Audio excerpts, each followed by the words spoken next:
Salut à tous, aujourd'hui on se retrouve donc pour une toute nouvelle vidéo où cette fois-ci on va recontinuer justement à développer son site. Donc là on avait fait un petit aparté pour utiliser justement Bootstraps et utiliser un fichier style CSS juste avant.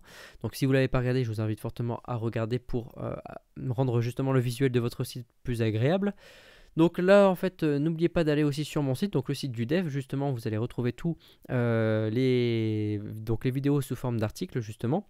Là, vous allez dans la catégorie PHP, créer son site justement. Donc vous voyez au fur et à mesure, il y a des articles qui arrivent. Et aujourd'hui, donc en fait, avant on était justement sur utilisation. Et aujourd'hui, on se retrouve dans afficher tous vos utilisateurs. Donc c'est ici que voilà, je vais prendre, en fait, ça va se baser justement notre tuto pour afficher donc tous les utilisateurs. Donc comme je l'ai mis en fait dans cette vidéo, justement, on va afficher tous nos utilisateurs donc dans la base de données, à part vous, bien sûr, parce qu'on ne va pas se revoir. Nous, on sait déjà qu'on peut accéder à notre propre profil, on peut accéder à pas mal de choses en fait. Lorsque vous allez quand même étoffer votre utilisateur. Donc voilà. Donc ce qu'on va utiliser, c'est qu'on va utiliser une toute nouvelle fonction qu'on n'avait pas encore utilisée avant, le for each. Donc qu'est-ce que c'est que le for each? Le for each, en fait, c'est une boucle. Donc comme une boucle for ou une boucle tant que, donc un while.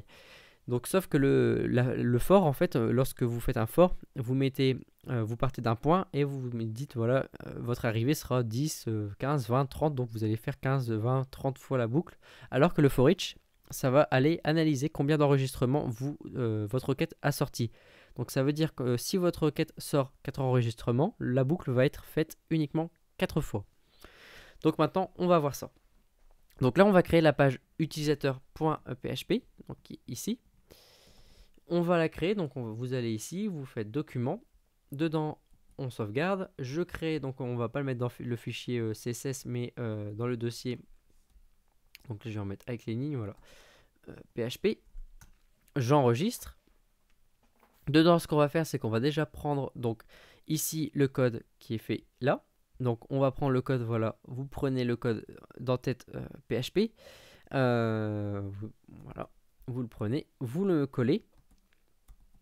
Donc pour explication, le $session, donc c'est pour rappeler que si vous avez une session, on peut utiliser les variables de $session, donc qui est comme celle-ci. Ici, c'est pour on inclut notre base de données, donc dans le fichier DB qui est ici et notre base de données. Ici, c'est pareil, c'est pour relocaliser, donc rediriger l'utilisateur lorsque en fait il n'a pas de session. Donc ça veut dire que si une personne non connectée arrive sur cette page, elle ne pourra pas accéder à cette page. Ici, ça va être notre requête SQL, donc je vous expliquerai après par la suite justement. Et donc voilà, je vous expliquerai après par la suite. Donc ce qu'on va faire, c'est qu'on va copier le côté HTML aussi. Donc vous prenez tout, vous faites copier et vous collez justement ici. Donc dedans, ce qu'on va faire, c'est que effectivement par rapport à voilà, ce qu'il y a dedans, en fait, mes vidéos aussi, bah, forcément, il faut bien quand même qu'il y ait un peu de plus pour que je vous amène à regarder plus souvent mes vidéos. Donc au niveau du plus, c'est effectivement, j'avais rajouté donc tout ce qui est ici, mot de passe, etc. Donc le petit require qui est ici, que vous allez rajouter de l'autre côté. Donc ici, vous allez le rajouter. Donc c'est pour notre fameux menu. Ici, nous avons effectivement aussi donc rajouté donc le fichier de Bootstrap et le fichier style.css. On a aussi rajouté donc tous les fichiers script qui sont ici. Et vous les mettez tout à la fin avant la fermeture de la balise body. Donc maintenant, ce qu'on va faire, c'est qu'on va regarder. On retourne ici et on va mettre peut-être aussi un lien pour y accéder. Le lien, on va dans menu. Donc ici, on va dans notre menu. Dans notre menu, on va rajouter justement un lien, mais uniquement lorsque l'utilisateur est connecté. Donc c'est ici. Donc c'est à dire que si il n'y a pas de session, on arrive là, et c'est à dire on veut montrer ça. Sinon, on va montrer ce que nous on va montrer ici, c'est si l'utilisateur est connecté. Là, on va mettre le nom de la page. Donc c'était utilisateur.php, et ici on va mettre rechercher. Rechercher. On regarde ici, on n'a rien. On va se connecter, forcément, vu qu'on doit se connecter. Et on a bien recherché. On clique sur rechercher. Et effectivement, ici on a déjà, bon, vous voyez, le code effectivement fonctionne. Donc on va déjà mettre un peu en place justement le visuel, parce qu'ici c'est vrai que c'est pas parlant peut-être pour vous, vous allez dire mon Dieu je comprends pas du tout, je vois rien, c'est vrai que c'est pas propre. Effectivement notre site devient de plus en plus propre, donc mieux vaut mettre notre site plus propre. Donc moi ce que je vous donne maintenant dans les articles vraiment c'est le contenu à l'état brut, et en fait derrière on va rajouter en fait tout ce qui est le visuel, tout pour rendre justement plus appréciable cette page. Donc ici je vais prendre dans la page profil, voilà tout ce qu'on a besoin d'ici. On va prendre là. On va même pouvoir prendre le cadre aussi. Je pense qu'on peut le réutiliser encore ici. Dedans, voilà, je mets ici. Là, voilà, on fait ça. On va là, parfait. Et on va fermer toutes nos balises ici. Parfait. Là, on va regarder. Effectivement, ça fait déjà quelque chose de largement plus beau. On va mettre nous sur 12 colonnes. Donc, vous pouvez faire exactement la même chose que moi. Ici, en fait, on n'en a même pas besoin. Et on va mettre tout sur 12 colonnes. On rafraîchit et voilà, tout sur 12 colonnes, c'est fait. Utilisateur, on va mettre quand même une petite balise, titre, parce que c'est vrai que là ça fait vraiment tout triste justement. On regarde, on a bien voilà notre titre utilisateur qui est ici. Et ici j'avais mis une table, donc un tableau.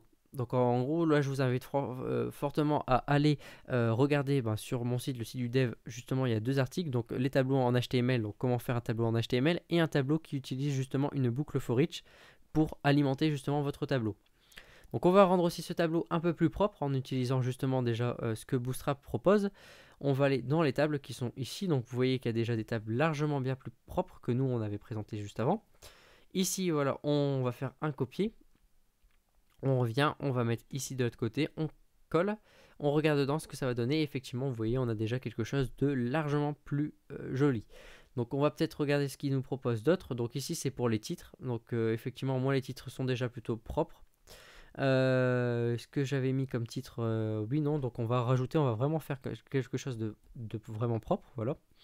On va rajouter ici cette balise là, on va peut-être fermer là.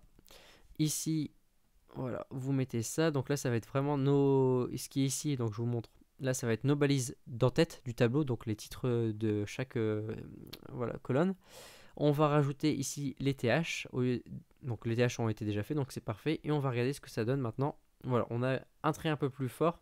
Donc c'est déjà largement plus propre. Ici on va mettre T-body, donc en fait ça fonctionne un peu comme vous voyez en fait une page. Donc on a notre id, donc notre en-tête qu'on ne voit pas, le corps, donc de tête, de page, et donc ça fonctionne comme ça. Ici c'est le corps, et ici effectivement c'est l'en-tête. Donc dedans on va rajouter ça juste ici avant la balise PHP, et on va fermer ici après la balise PHP. On va regarder, donc effectivement il n'y aura pas grand de changement, mais c'est parfait. Là on va regarder, donc vous pouvez mettre en noir, on peut mettre ici avec d'autres couleurs, donc ça m'intéresse pas. Ici celle-là elle est pas mal, donc vraiment bien différencier justement voilà, les lignes. On va rajouter ici, et on va regarder maintenant ce que ça donne. Donc on est là, parfait. Donc maintenant, ce qu'on va faire, c'est qu'on va regarder, on va analyser ensemble ce que ça fait. Donc ici, si vous vous rappelez, on avait notre base de données, donc je vais vous montrer la base de données. Donc, je vais prendre aussi la requête. Non, je vais la construire, donc il n'y a pas de souci. Donc, la base de données, je vais ici. Donc, je vais me reconnecter. Voilà, parfait. On est sur la base YouTube, utilisateur. Et si on regarde la structure, on avait ID, nom, prénom, mail, le mot de passe, la date de création et notre nouveau mot de passe. Bon, ça, il faut regarder sur la vidéo pour justement faire, si on a oublié son mot de passe, comment le récupérer ou comment en avoir un nouveau. Donc dans le contenu, en fait, je veux récupérer tous mes utilisateurs. Bon là, effectivement, vous voyez qu'il y a 2 utilisateurs. Donc je vais mettre un 3e utilisateur qui va s'appeler Tata. Le prénom, ça va être Titi. Ici, bon, ça va être mon test numéro 2. Voilà, je vais mettre tout le temps la même chose. Le mot de passe, je vais copier exactement le mot de passe qu'ici. Donc vous voyez, le mot de passe est bien crypté dans les bases. Ce qu'il faut surtout que vous fassiez aussi la même chose. Là, on va mettre la même date qui est ici. Voilà, on va recoller la même date. Peut-être mettre ici 33. Mot de passe 0. C'est parfait. Donc, on a 3 utilisateurs. Donc, on veut prendre tous nos utilisateurs sauf nous. Donc, dans la requête, ce qu'on va faire, c'est qu'on va faire un select. Donc, on va sélectionner toutes les informations, bien sûr. Pas accessible. From, donc de la table utilisateur. Et là, si on regarde déjà, on a effectivement tous nos utilisateurs. Donc moi je ne veux pas les utilisateurs, donc l'utilisateur qui est moi.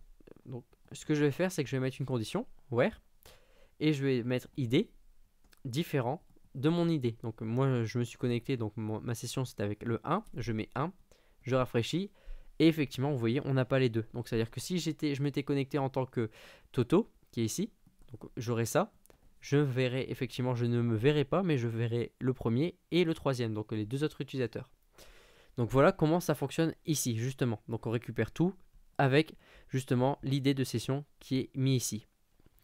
Dedans, ce qu'on va faire, c'est qu'on va bien sûr récupérer tout. Donc c'est le fetch all. N'oubliez pas, si on a le fetch, donc là je vais vous rafraîchir ici la page, ça nous sort, oui bon effectivement c'est pas bon, on ne pourra pas l'utiliser le fetch, vu que ce n'est qu'une seule donnée. Donc là c'est vraiment le fetch all de base. Donc là je rafraîchis et voilà, on a bien les deux utilisateurs. Donc moi je vous montre, je m'appelle bien Durand Léon. Effectivement ici j'ai bien mes deux utilisateurs.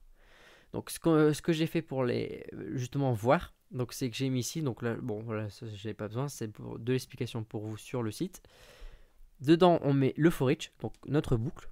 Ici on va remettre exactement la variable qui était ici, donc afficher profil, qui contient justement tout. Donc en fait si je vous la montre indépendamment, donc je vais faire un printer, je vais faire afficher profil et je vais faire un exit pour pas afficher le reste de la page. Je vous montre, donc effectivement ici si vous voyez, on a en fait un tableau, donc array, qui contient plusieurs choses. Donc là il contient justement l'id2, donc avec toutes les informations qui sont ici, et il contient aussi, donc là on a fini, donc on était dans le tableau, la première cellule, donc on va dire 0, donc ici, et ici on est dans le tableau numéro 1, donc la colonne suivante, donc il contient tout ça. Donc là, comment justement découper ce tableau et afficher? Donc en fait, il faut le parcourir. Le for each va nous le parcourir. Donc vous mettez votre tableau et ici vous allez mettre comme un pointeur qui va pointer à chaque fois sur la colonne 1, 0, la colonne 1, la colonne 2, la colonne 3, la colonne 4. Et dans cette colonne, elle contient les informations qu'on avait vues. Donc dedans, ici c'est ça, vous mettez as et vous mettez une nouvelle variable. Cette nouvelle variable va falloir que vous l'utilisiez dedans, parce que si vous mettez celle-ci, en fait vous récupérez tout le tableau. Donc là, vous récupérez sous forme, donc vous mettez AP et ici on va mettre nom. Donc c'est pour pointer sur la colonne ici qui est nom. Donc là c'est nom, prénom, mail. Donc nous on va récupérer le nom, prénom. Donc on a ici nom et prénom. Là je réactualise. On a bien le Toto, Tata avec les prénoms qui sont bons. Et après ici voilà, là j'ai déjà été un peu plus loin, c'est qu'en fait j'ai déjà mis le lien pour voir le profil de l'utilisateur suivant. Donc en fait déjà une page que nous on n'a pas encore créée qui sera en fait pour la prochaine vidéo justement. Donc comment aller voir afficher un profil d'un autre utilisateur. Donc voilà, donc on arrive justement à la fin de cette vidéo. Donc là vous avez justement tous vos utilisateurs que vous pourrez voir. Ce qui sera plutôt bien, donc je pense que ce sera l'objet d'une autre vidéo, c'est imaginons vous avez 10 000 utilisateurs, bon ça fait beaucoup sur votre site, mais si vous avez 10 000 utilisateurs, vous n'allez pas afficher une liste de 10 000. Donc ce qu'il faudra faire, c'est en fait faire des pages qui contiennent, imaginons 12 profils, 12 utilisateurs, et de dire voilà, à la fin vous faites une pagination où vous pouvez aller à la page 2, 3, 4, 5, 6, etc. Donc là c'est vraiment du plus, mais je pense que je vous le mettrai dans une prochaine vidéo. Donc sur ce, j'espère que cette vidéo vous a plu. N'hésitez pas à commenter la vidéo. N'hésitez pas aussi à me commenter ici sur, directement sur l'article si vous avez des questions sur l'article. Vous pouvez récupérer directement le code, vous voyez il est fonctionnel. Après la vidéo justement vous montre comment rendre déjà un rendu déjà un peu plus agréable grâce à Bootstrap et à notre fiche de style. Donc voilà, vous avez le code. N'hésitez pas à lâcher un petit pouce bleu, ça fait toujours plaisir et pour moi ça me donne envie de continuer à vous faire des vidéos, j'espère de qualité pour vous, pour apprendre facilement à développer votre propre site. Donc voilà, maintenant ce que je vous dis c'est qu'on se retrouve pour une prochaine vidéo. Allez, à plus!